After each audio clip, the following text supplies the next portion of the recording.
Hey guys, Sugar John coming at you with another Diablo Immortal video. This is going to be a fast video. We're going to talk about the Armory, what you need to know about it, if it's going to be helpful for you, what case you're actually going to use it, where it's located, how can you know if it's going to be there, and if it's worth your time.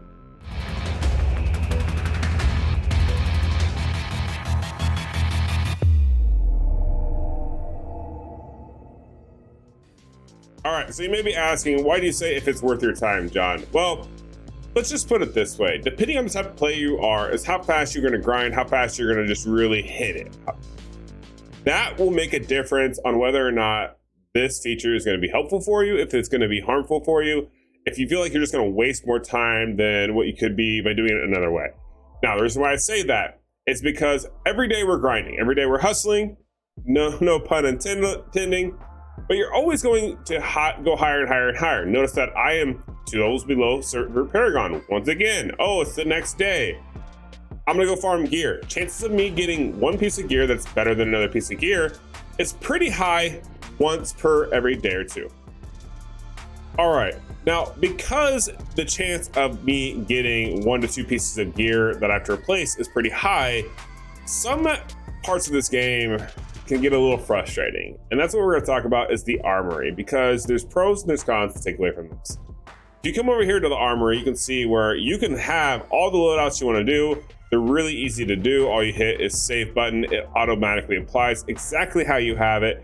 And let's say, for example, I wanted to change this up just a little bit because I'm going to go to a different area. So let's say I want to remove my gym residence here, or you know what, we'll just completely remove the stock of the gym.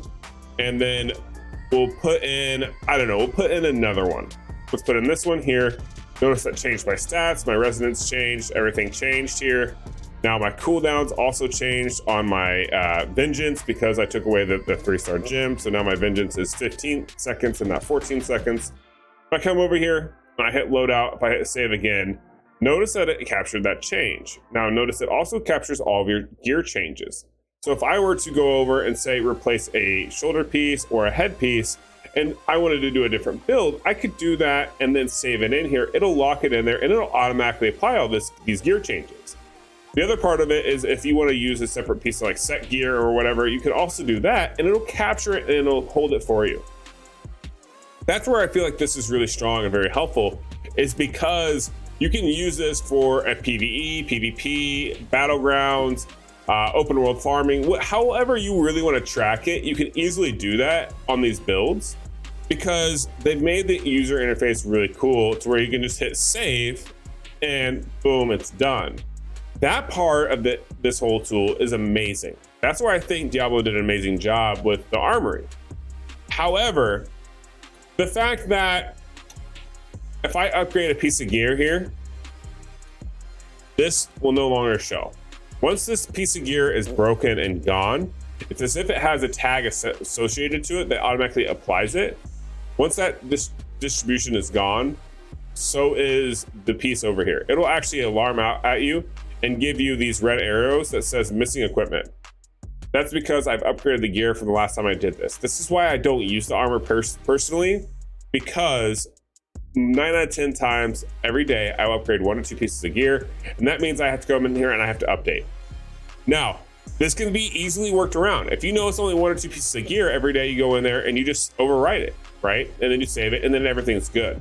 Because you literally, if you hit overwrite, boom, it'll automatically populate it and you're done. That's really helpful.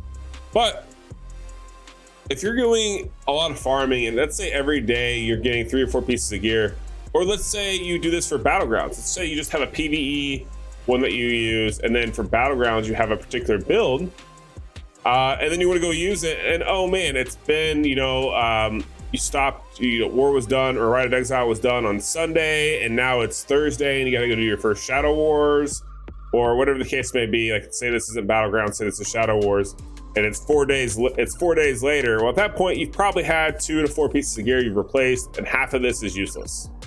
So that's where there's cons to this, and that's where this really falls out and breaks down. Now, you can turn around and utilize portions of it. That's fine too. My personal opinion is I like how they did it. I like how that this whole works, this exists. I think that's really popular and very good.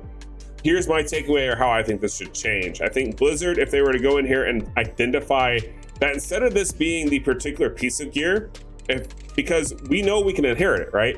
We know if we take whatever legendary piece of gear and we equip it, we can go turn it into whatever we want. I feel like we're always going to have whatever the best stat is equipped to your character is always going to be that, and then they're just going to inherit the gear.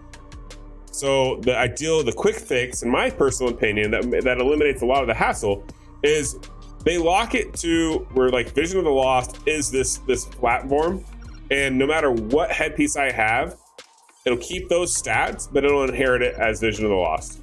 I feel like that's the fix to make this viable. Also, same thing with these. You categorize it, so if you have an Isatar at rest, it goes in there. Now, the change that happens here, which I could see an argument for, is the fact like the belt is a 3-socket belt. You may not always have a 3-socketed belt. It may be a 2-socket or a 1-socketed belt. Sometimes that happens. I could see the argument against that. And I can also see the counter argument of, okay, well, it just doesn't apply them. Or, okay, it removes them, depending on what you actually have applied. Either way, I get it. And this could actually be argued all day long because you have to have a better one of that exact set anyways. But that's just me personally, like how I think this could be fixed. I feel like it's a really good item. I feel like it's a good quality of life thing to have, and it's pretty prominent. If you were to go into, let's say Biothen here, and you go into, where is it? The little home area. There we go. And you go in here, you can actually see it's located right there. You can see the armory. And if you're curious, if you don't know if an area has it, if you open this legend, it'll show you. It'll show you exactly where it is. If I step out of the way here, out of the frame, you can see it right there where you can see where it's highlighted. So if you're ever curious and you're in an area and you need to find something particular, just click on it. It'll help you, and then you can navigate. It'll take you right there. But that's my own personal opinion, because these are located in all the sectors. So it's something that could be utilized, but I feel like Blizzard kind of, because of the constant updating, has kind of failed on personally, because I don't want to have to come over here every time I upgrade a piece of gear and not only go through and redo all these, but also remember to save them. Because if I don't and I go to pick something out and I've already upgraded it, or say it's a piece of gear where I still have it in my inventory somewhere else, it'll still pull it in, which at that point, then I'm kind of hosing myself, because I may not realize that I pulled in an old piece of gear and it's actually like over here now, like the better one, you know what I mean? So there's some pros and there's some cons. So keep that in mind. Use that as a trailing thought when you're utilizing this, that it is something that you can use. I highly recommend that you take a look at it, see if it works for you. Because for some people it will, for some people it will not. And if it is something that works for you, awesome. If not, well, then at least you know it exists. And maybe Blizzard will take our opinion into consideration. We'll see about that. And actually fix it for us. That way we know exactly what we have and what we get to work with. Hopefully you guys enjoyed this video. Like I said, we're gonna try to keep this one pretty quick. And yeah, make sure you like and subscribe if you did enjoy the video, and I will see you guys in the next one. Peace.